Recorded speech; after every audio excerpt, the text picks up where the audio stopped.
जो देखा है उसे बाहर छोड़ दो, वह बाहर का ही है, तुम्हारा नहीं। जो सुना है उसे भी बाहर जाने दो, वह भी बाहर का है, वह भी तुम्हारा नहीं।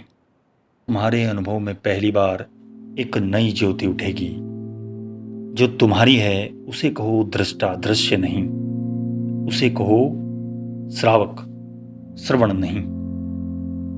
नमस्कार दोस्तों, स्वागत करता हूं मैं आपका एक बार फिर अपने YouTube चैनल में। दोस्तों, ऐसे ही कुछ विचार लिए ओशो आध्यात्म पर ऐसी गहरी चोट करते हुए जिससे हमारे अंदर की बहुत सारी मूलतः जो बेसिक चीज़ें हैं वो अचानक से बदल जाती हैं। एक ऐसा थॉट प्रोसेस जो कि हमें विकासशील बनाता है, लगातार विकासशील। हुए कहते हैं, महावीर ने कहा है, मूलतः दो तीर्थ हैं जिनसे व्यक्ति उस दूर के किनारे तक पहुंचता है। एक तीर्थ है श्रावक का, श्राविका का, और एक तीर्थ है साधक का, साधु का, साध्वी का, साधिका का। जैन मुनियों ने ऐसी परिभाषा की कि लोगों को लगा कि साधु का जो तीर्थ है, साधु का जो मार्ग है, वह श्रावक से ऊपर है। वह बात बुनियादी रूप से गलत लगती है। साधना तो तब करनी होती है जब सुनकर समझ में ना आए। जो सुनकर ही समझ गए वे साधना क्यों करेंगे। यहीं पर एक बात याद आ गई जो ओशो ने अपने प्रवचन के दौरान कही थी। शिष्य था विमल कीर्ति, वह कभी साधु ना हो सका, हमेशा श्रावक ही रहा। मगर बुद्ध उसके पास अनेक बार अपने दूसरे शिष्यों को भेजते थे कि जाओ और विमल कीर्ति से पूछो। निश्चित ही साधु शिष्यों को बात अखरती थी कि हम तो साधु हैं, साधना कर रहे हैं, और हमें एक श्रावक के पास भेजा जा रहा है जिसने कभी कोई साधना की ही नहीं, कोई तपस्या की ही नहीं, कोई श्रम नहीं किया, सिर्फ बुद्ध को सुनता था। हमने सुना भी और किया भी, हम उसके पास आखिरकार ऐसा क्या समझने जाएं। श्रावक तो हमेशा साधु के पैर छूता है, लेकिन बुद्ध भेजते थे अपने साधुओं को विमल कीर्ति के पैर छूने। विमल कीर्ति के पास जाते हुए भी लोग डरते थे, क्योंकि वह ऐसी बातें करता था, ऐसे तार छेड़ता था जो हमारी पुरानी परंपराओं को तोड़ देती थी और हमको कोई उत्तर नहीं बनता था। विमल कीर्ति बहुत बीमार था, कोई शिष्य जाने को राजी ना था। सारीपुत्र को पूछा, टाल। मोगलायन को पूछा, उसने कहा दूसरे काम है, मैं दूसरे कामों में आबद्ध हूं। सिर्फ एक शिष्य मंजूश्री जाने को राजी हो गया, और मंजूश्री भी लौटा तो उसने आते ही कहा कि मैं समझा कि दूसरे शिष्य क्यों ना गए। सर्दी के दिन थे, ठंडी हवाएं थी, लेकिन मंजूश्री ने कहा मेरा पसीना छूटा हुआ है। यह आदमी क्या है, जैसे दहाड़ता है, जैसे कोई शेर हो। और मैंने कुछ ऐसी कठिन बात भी नहीं पूछी थी। मैंने इतना ही पूछा था कि विमल कीर्ति स्वास्थ्य तो ठीक है, और बस। विमल कीर्ति एकदम उठकर बैठ गया और कहने लगा, स्वास्थ्य कभी खराब था ही नहीं। स्वास्थ्य का तो अर्थ ही होता है जो स्वयं में स्थित है।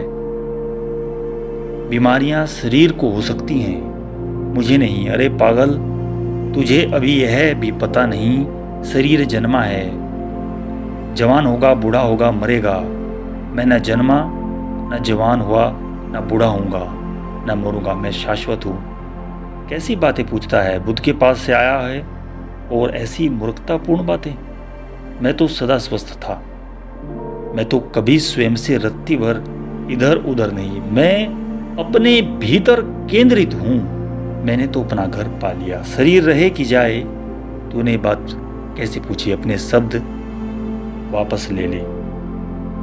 और मंजूश्री को अपने शब्द वापस लेने पड़े। यही विमल कीर्ति सिर्फ श्रावक था। मंजूश्री ने कहा कि अब आ ही गया हूं तो जाते जाते एक बात और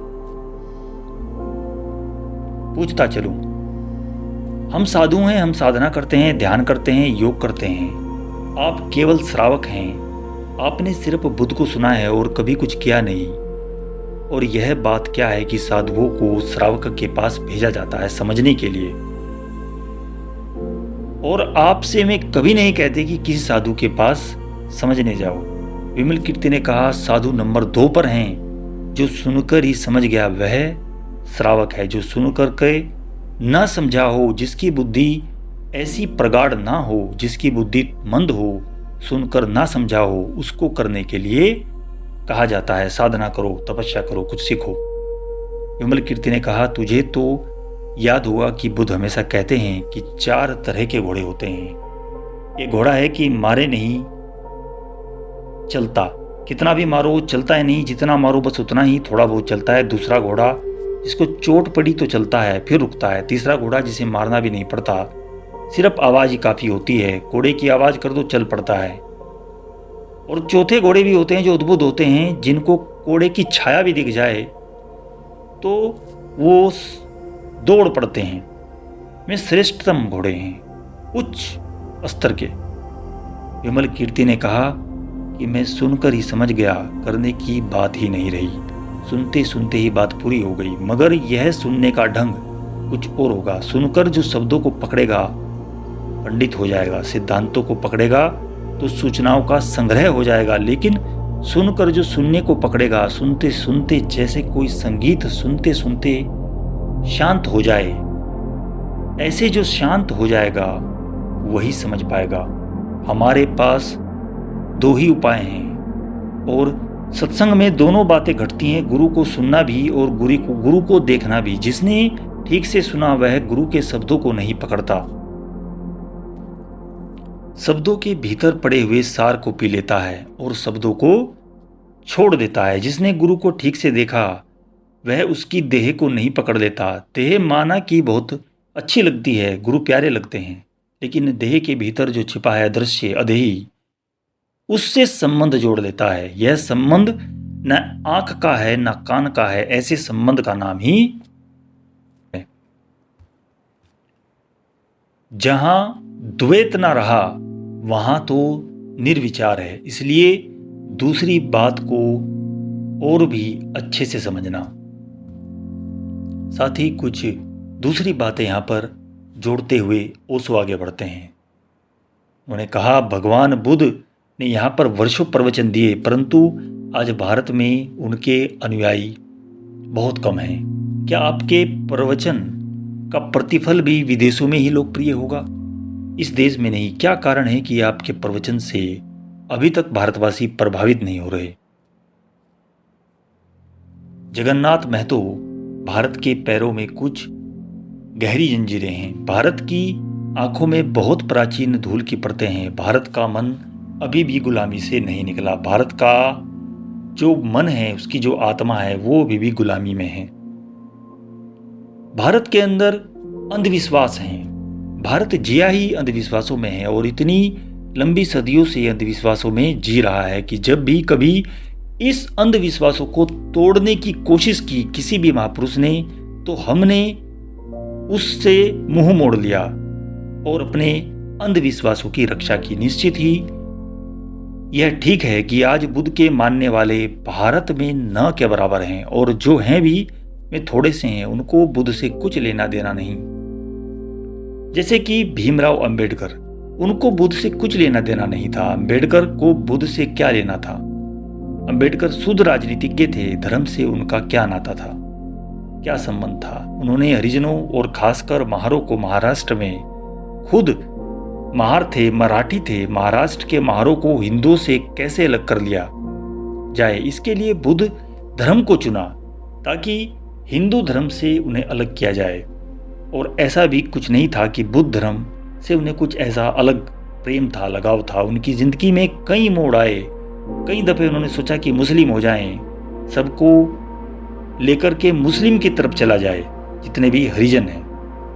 कई दफा सोचा कि सबको लेकर ईसाई हो जाएं, लेकिन शायद बहुत से हरिजन इतने दूर तक उनके साथ ना जा पाए, राजी ही नहीं हुए। मुसलमान होना, ईसाई होना जरा दूर की यात्रा हो जाती। बुद्ध इतने दूर नहीं मालूम पड़ते। कुछ भी हो, बुरे भले जैसे भी हों, ये हिंदुओं ने स्वीकार तो किया ही है कि हमारे 10वें अवतार हैं, तो अवतार थोड़े गलत किस्म के अवतार हैं। हिंदू ने कहा कुछ ढंग के नहीं है, कुछ बेढंगे हैं, कुछ चाल वेद के अनुकूल नहीं है, वेद के प्रतिकूल है, मगर कुछ भी हो अवतार तो हैं। तो हिंदुओं को मुसलमान बनना या ईसाई बनना जरा दूर का लगा। यही रीजन रहा कि उन्होंने बुद्ध धर्म को चुना। दोस्तों, निश्चित ही बुद्ध की जो आध्यात्म का रास्ता था, उनकी शैली हमारी जो प्राचीन शैली है, जो पुरोहितों की शैली है, जो वेदांत वेदों की जो पद्धति है, उससे हटके है, बिल्कुल अलग, एकदम अलग तरह की। लेकिन वो अपनी जगह है, वो अपनी जगह है। उसको मानना ना मानना एक अलग बात है।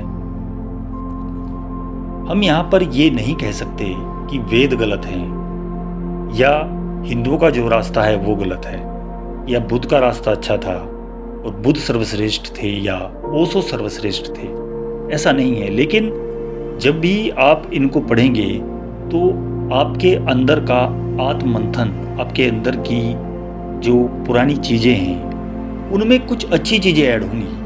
इसलिए हमें निरंतर इस पर मार्ग पर चलते रहना चाहिए और हर तरह की चीज़ों को पढ़ना चाहिए और निष्कर्ष निकालना चाहिए, क्योंकि हमारा मन भी एक निष्कर्ष निकालता है, वो बहुत ज़रूरी है।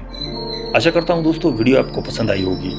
आगे ही इसी सत्य खोज के साथ, ऐसी ही किसी वीडियो के साथ फिर मिलूंगा।